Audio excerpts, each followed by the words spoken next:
So you're vlogging with the DJI Pocket 3. I've had this camera since launch date. It's an amazing device, but there are some things you can change within the features and settings and practices you can follow to get the best results when vlogging with this camera. Okay, walking and talking with the Pocket 3, and I'm using the mic mini that I've just received. We're testing that out in another video coming soon.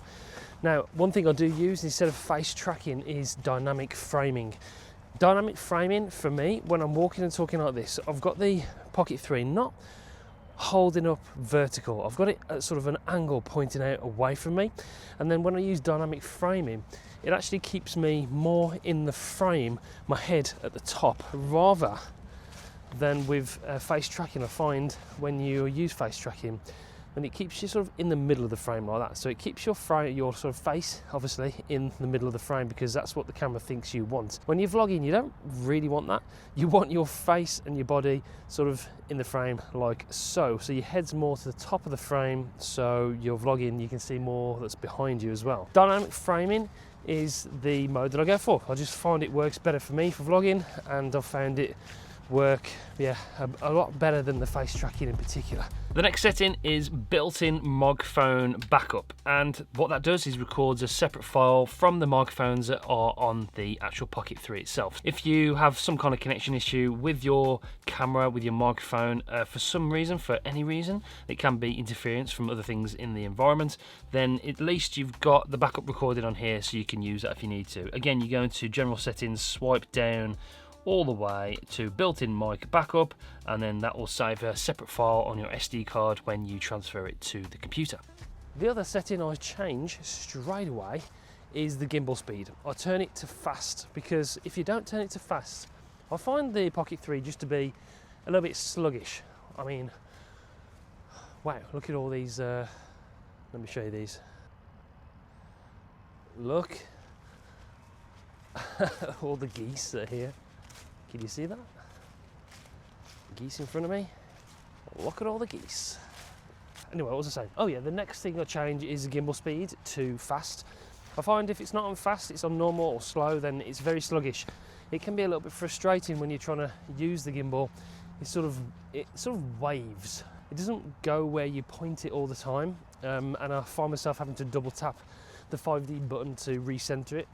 But if you put it on gimbal mode fast, then when you sort of go left and right, it does it a lot quicker. With that dynamic framing, it keeps everything with yourself, if you're vlogging or something else, in the frame a lot easier than when it's not on fast. That's just my personal user experience of using this, and another thing that might help you when you're using this camera on a regular basis. So yeah, that is the next setting I'll definitely change. That is gimbal speed onto fast. It works a lot better. You won't get as frustrated with it. That's my experience anyway.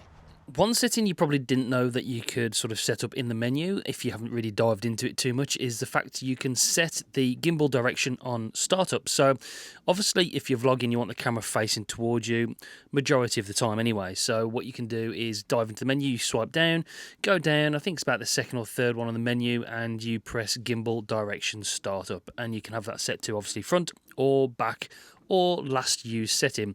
I tend to have it just set on back where it's facing me all the time. If you use last use setting, then, you know, if you're shooting something just in forward, then it will go back to that, obviously, next time you start it up. So have it set on backwards, and then when you're vlogging, it's automatically on you every time. You don't have to triple tap that 5D joystick every time you start up the gimbal to make it turn around and face you. So another little tip for you.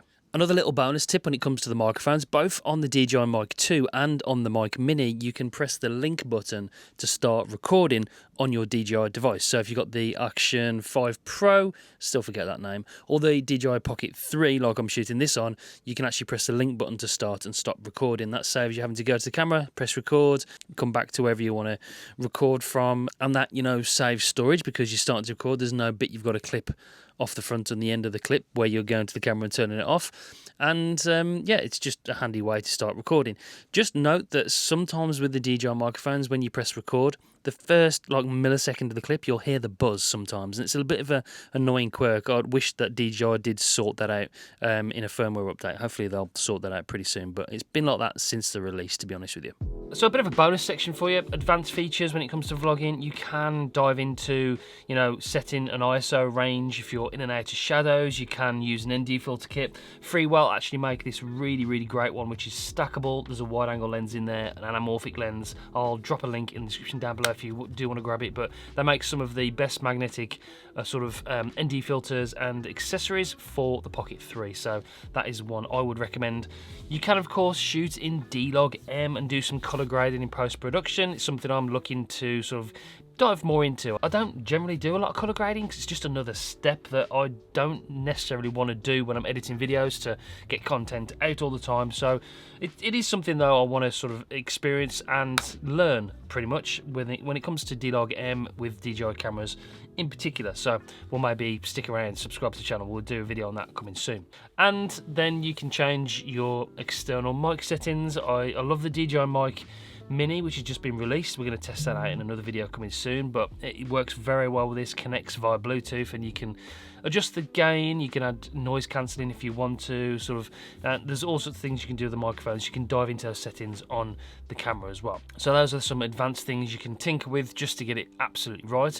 But the first 5 settings that we talked about in this video are the things that will really improve your vlogging videos and help you make better and more efficient videos on a weekly basis. So I plan on using it more over the next year or so, and yeah, stick around because we'll make some more content on this camera, and if I find any more secret features or things that will help you get the most out of it, I'll make another video on it, of course. That's it for this one though, guys. Thanks for watching. Be sure to subscribe, it really does help. Give this video a like as well. Hopefully YouTube will recommend more of my videos. Until next time, see you on the next one. Bye guys.